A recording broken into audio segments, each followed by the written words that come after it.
Alright, I think it's working now. Are we gonna start everyone that way? Probably. A lot of live streamers start. Why are we a little fuzzy? I don't know. Sorry that we're a little fuzzy and choppy. I don't know. Not 100% sure what's going on here. Hello? Alright, I think we're working. Okay. I just saw the notification on Sarah's phone, so we're live. Sorry about that. So, welcome, Exiles. Glad you guys made it. I don't know how many people are watching or if any are yet. Nobody's watching yet, but we'll still keep doing this just in case. We'll see if anybody shows up. All right. So we can see both screens. All right. I'm John. I'm Sarah. Sarah, sorry for any of the confusion. This is our second live stream. Hope you can hear us. We're trying out a new microphone. So feel free to ask any questions. We'll try to answer them. If it's something that we can't answer right away, we'll save that for a future live stream or a video. So this weekend, especially this weekend, we've been concentrating a lot on doing a lot of cleaning and organizing. Believe it or not, even though we got married back in July, Yeah. we're still combining households. And so it's a lot of his, mine, and ours, and the kids. Yeah, we got a lot of duplicate stuff. We got stuff we don't need anymore. So we're working on going through all that and organizing and standardizing on organizing systems. Like, we got a ton of camping gear, and I own more backpacks than one person should ever own, like in their entire lifetime. So we're actually going to get rid of all of our mismatched backpacks, and we're working on trying to find one that will work. So that way we can have 4 backpacks packed with all of our camping gear, and we can just... Oh, Sarah,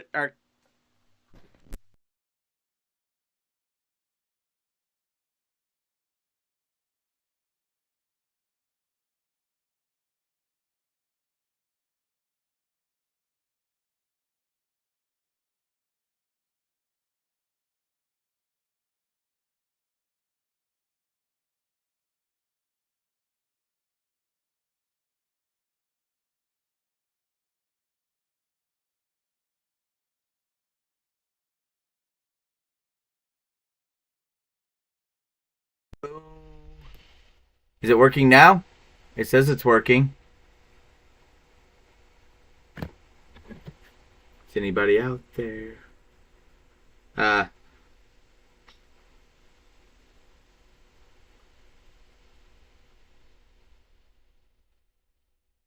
Hello? Cat says nothing yet. Okay,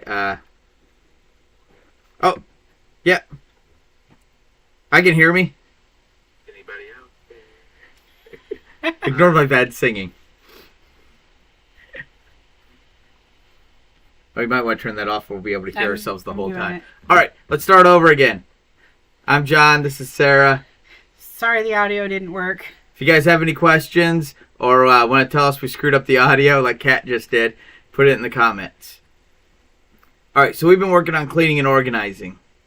The big thing we're working on is combining our households, getting rid of stuff we don't need, and getting rid of stuff we have way too much of. Like I was just saying, I have more backpacks than one person should own in their entire lifetime. So we're going to get rid of most of the different backpacks, and we're going to have 4 backpacks once we pick out one that we really like that will have all of our camping gear in it. So when we go camping, or if for some reason there's like the dam's going to break and the police tell us we have to run away, we can just grab all of our packed camping gear and leave.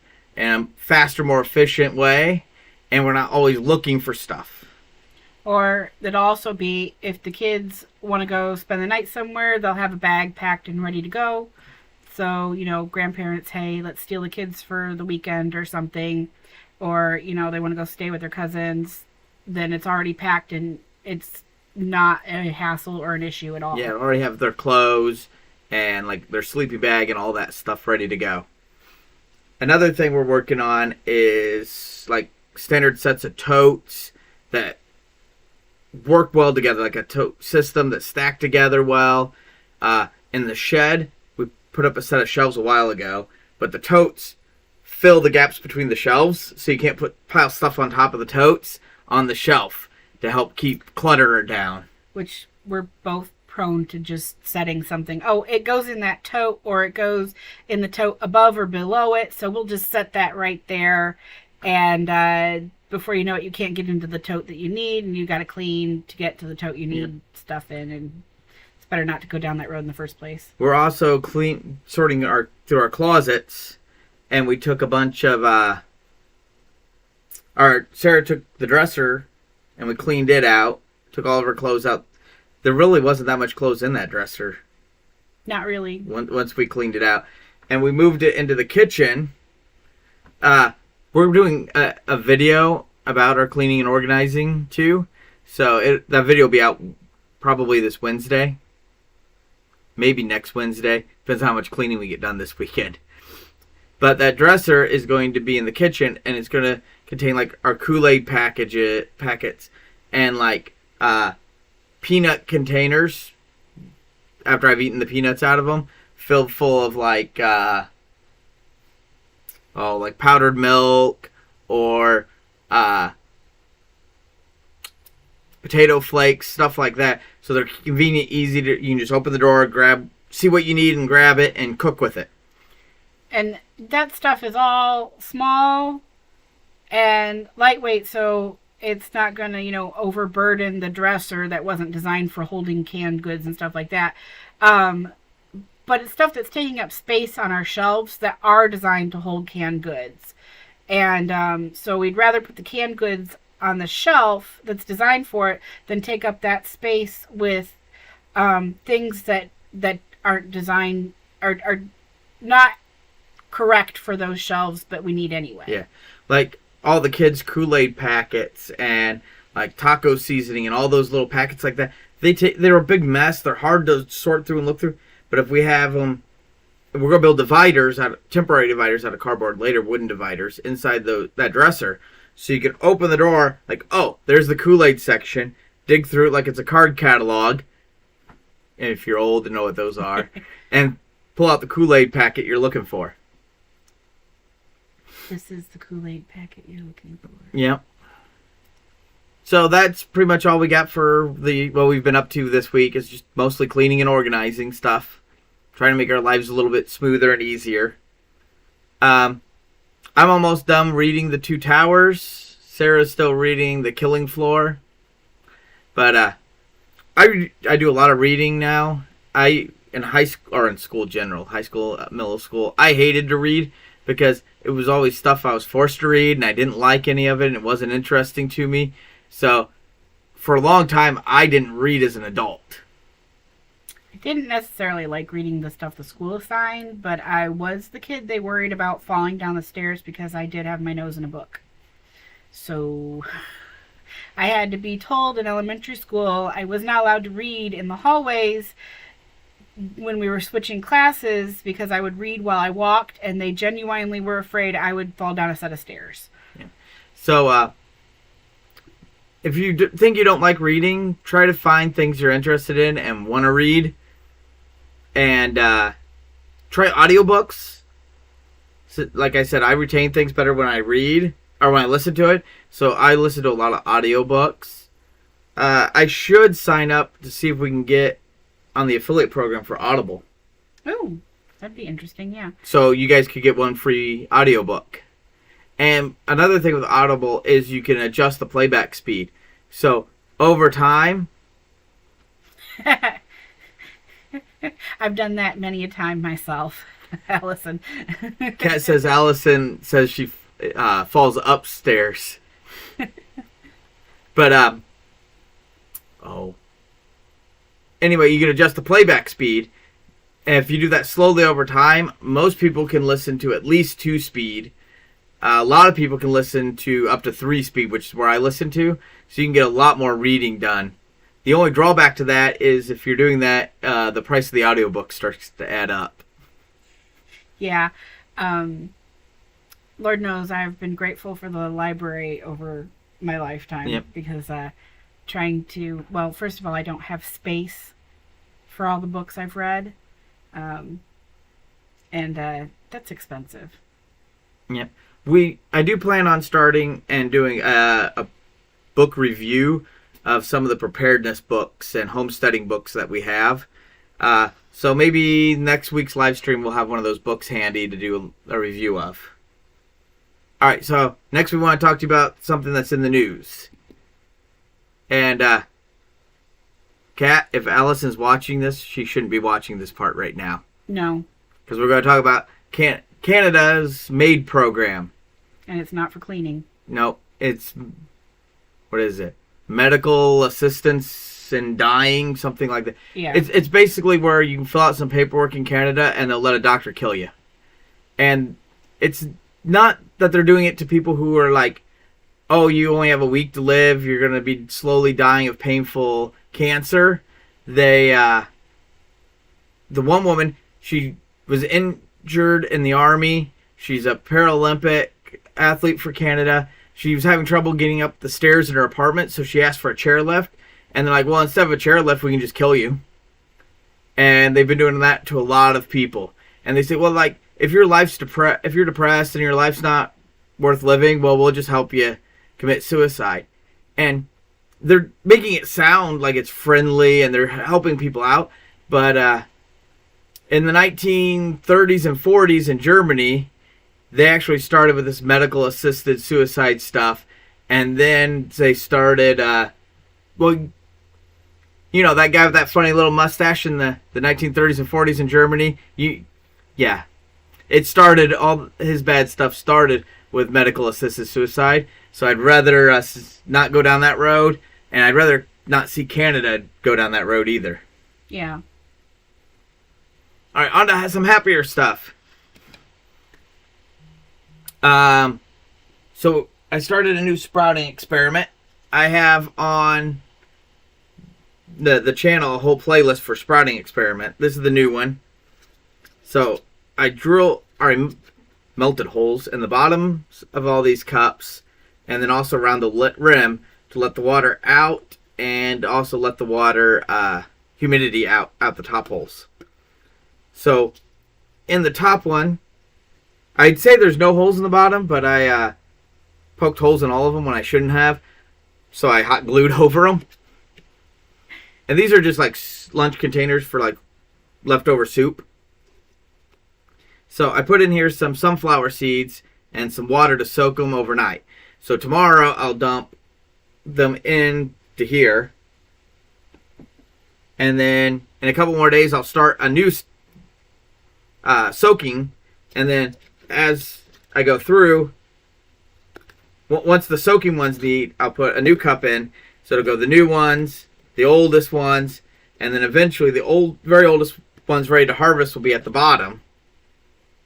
And they'll be in various stages of growth for the sprouts, so we can have a continuous supply of sprouts. Hopefully, this, like I said, this is an experiment. This is similar to the fodder systems and fermenting systems people use with buckets. And I have a link right here. I'm going to put it in the comments section. Let me try to grab this link for you. No, I don't want to open it. Copy.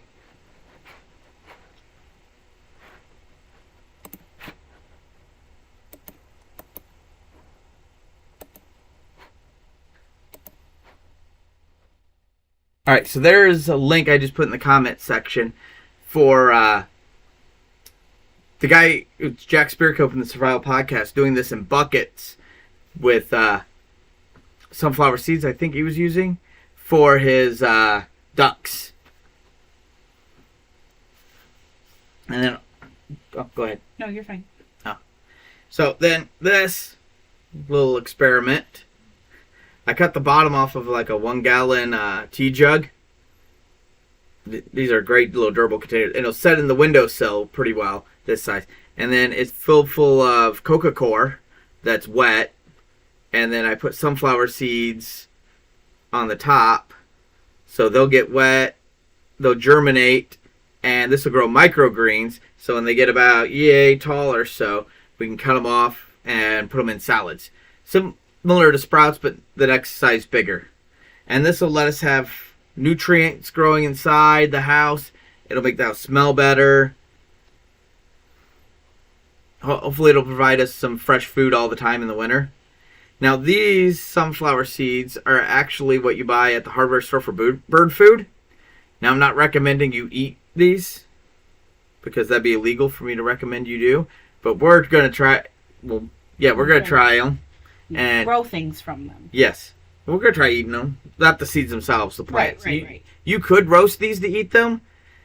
The only problem with these is they have a lot of sticks and rocks in them. But other than that, they're identical to what you buy at the grocery store that's been roasted. They grow them in the same fields. There's no like special pesticides they put on one batch and not the other. It's all the same. Too many rocks.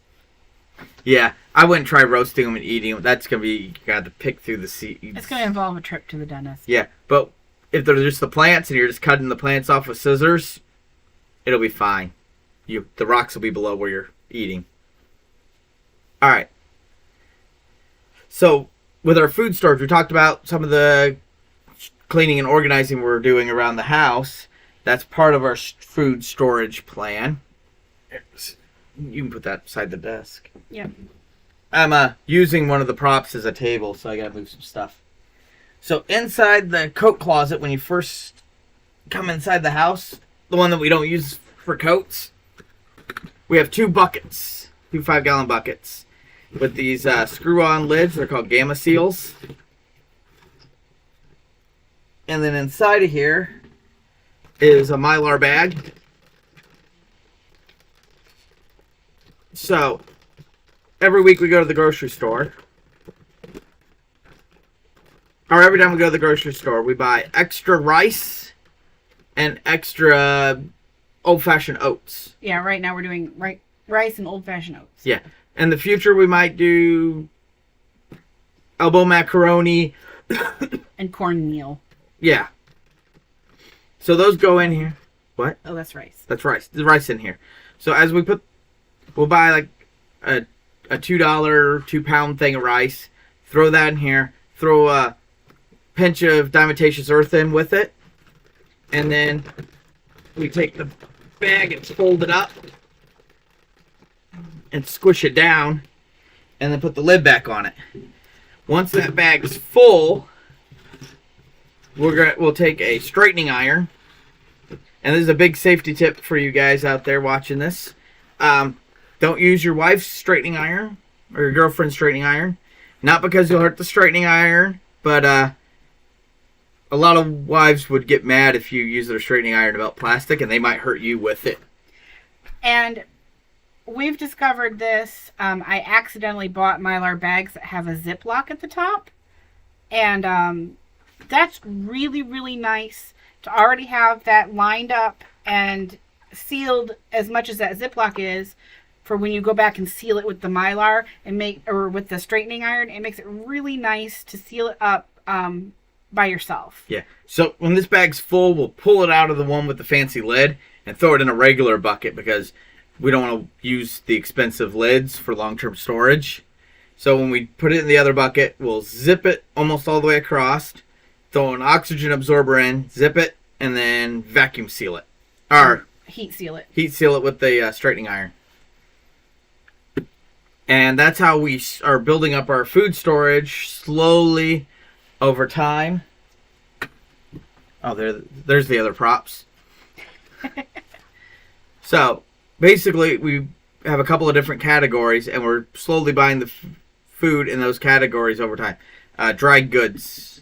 And then we'll do another discussion later. And we have in the Prepper Kitchen playlist, which this video is going to be in, some videos on canning and stuff like that. So this is, I know you can't read it, but it's the schedule for the build your own food storage in only 5 weeks. You want to $5 or $5 a week rather. The pricing on this is $5 a week. Is not taking in. This is an older list. It's not taking into account current pricing. Just keep that in mind. But today, so this build your food storage. It's building up your pantry and your food storage slowly, like a crock pot, not like a microwave. A lot of people think that if you are trying to do food storage, you need to go out and you need to buy the freeze-dried meal kit that's good for 4 people for 30 days and spend $5,000. No, Yep. You don't need to do that. I mean, it is nice to have some of that stuff, but that shouldn't be your main source of food storage. So this is just a list of suggested basic items. Yeah. We are substituting some of these items. Yeah, I just threw a link in the chat where we got the list. Yeah. And thanks for joining us, John. And Like, but we're trying. Well, like Did you change that already? No. Okay. Well, one of them is cream of mushroom soup. So We don't use a lot of cream of chicken soup, and it's on here a lot. Oh. Okay. But so we might substitute a different, like cream of celery for cream of chicken, or cream of mushroom for cream of chicken. Something else that we might use instead. But the first item was 6 pounds of salt. Now, everybody uses salt. Everybody needs salt for various dishes and things.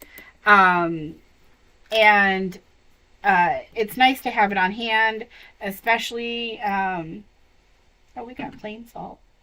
Yeah. Okay.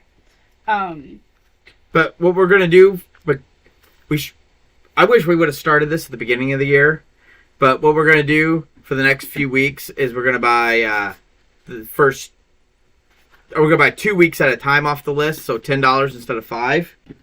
And then so we catch up. So we get caught up. And then every 3 months, we're going to... I'll get it.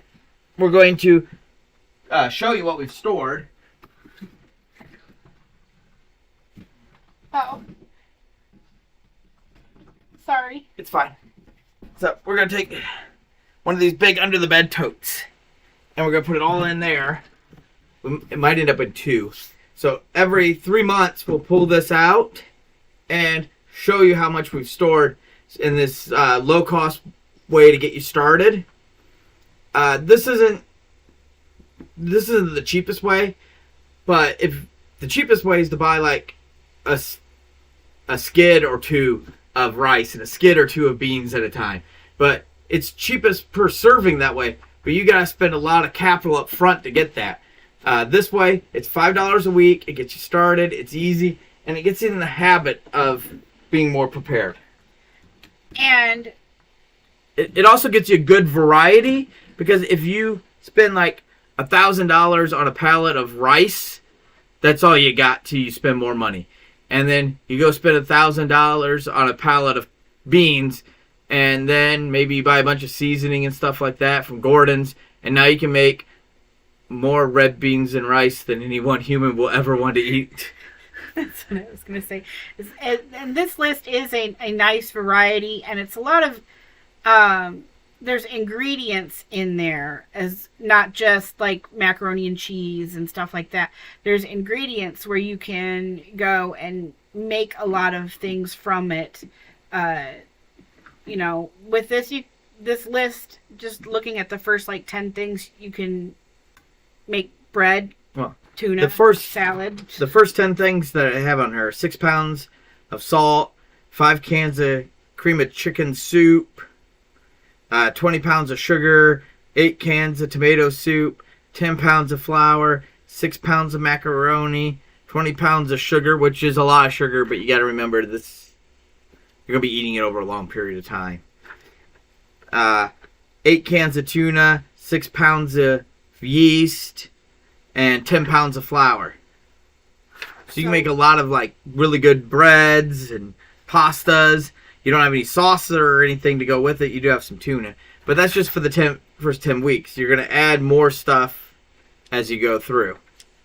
And like we said, this is just to get you started. It's just an idea. It's not mandatory, but... And some of the things we're substituting for other things on that list. So it's not a Bible, it's a guideline. Yep. Speaking of the Bible, let's talk about our tagline. Who knew I could do segues? Yeah, that was a good segue. It's almost like we know what we're doing. So, our tagline for our videos is "We, His people, will start rebuilding," and that line comes from the book of Jeremiah. Nehemiah.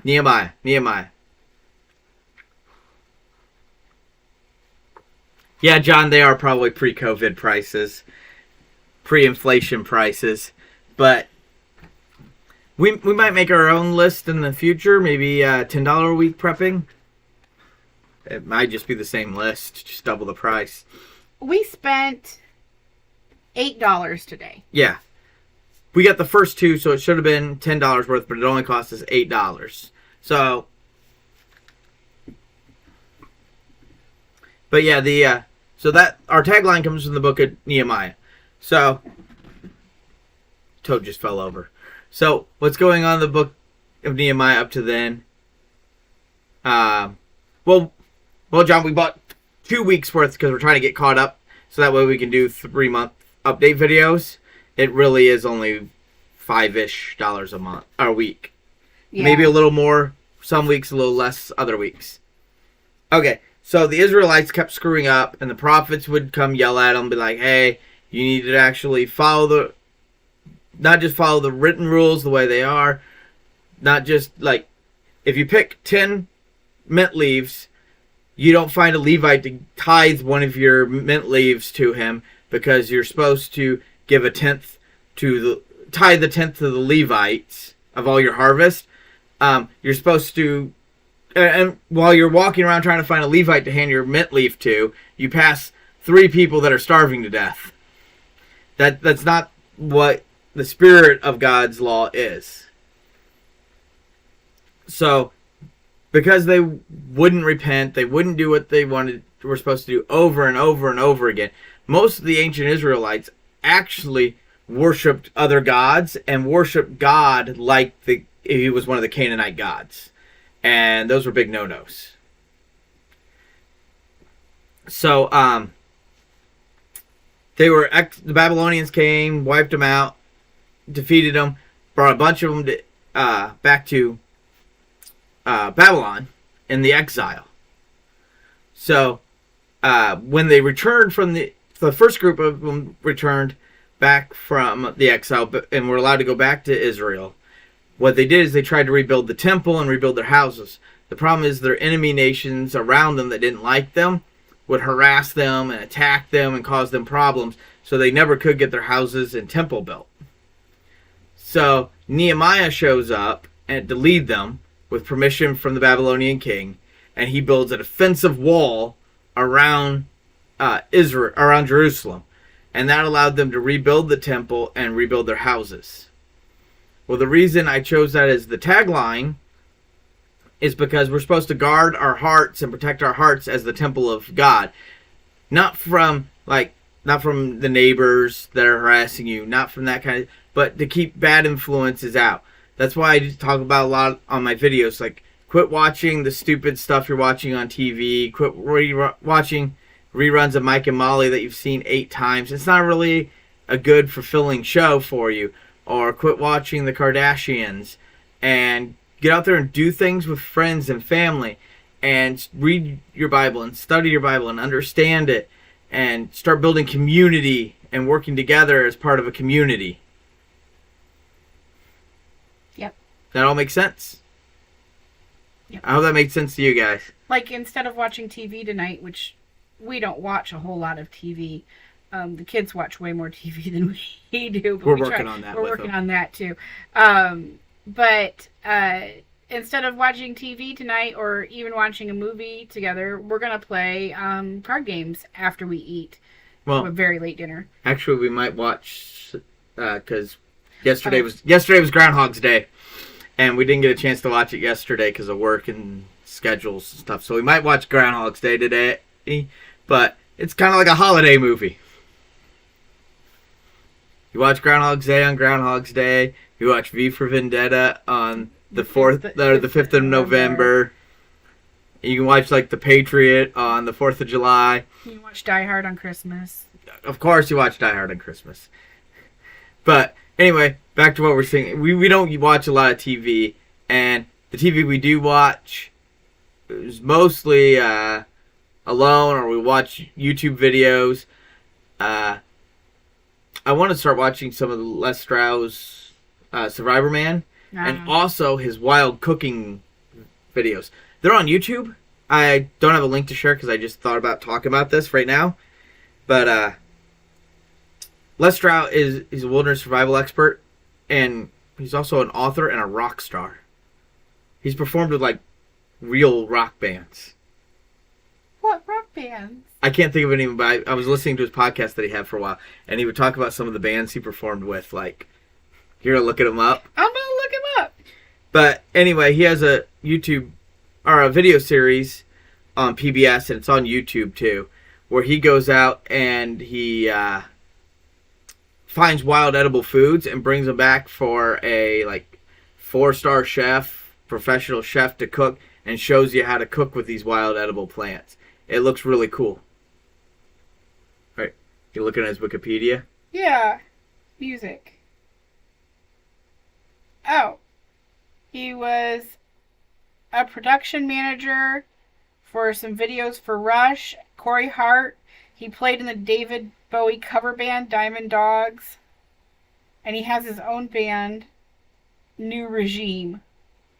I've heard him in his podcast talk about how he was just happened to be in a city and some rock concert was going on, so somehow he managed to get with them, and to get the right harmonica he needed to be on the stage at the right, he showed up right after getting the harmonica and rushing across town. He got there like a minute before his part came on. But that's enough about Les Strauss and some of the TV stuff we're watching.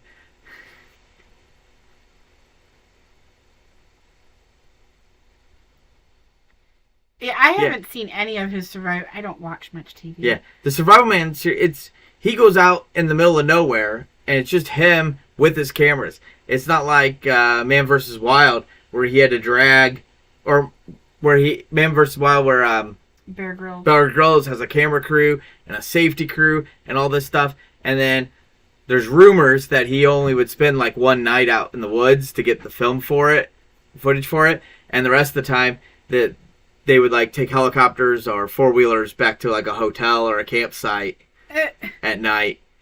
I don't know if that's true or not, but Les Strauss, they drop him out in the middle of nowhere with just him and his camera gear, and he has like a week to survive out there and make it back. If he doesn't, they come looking for him, and usually they don't have to come looking for him.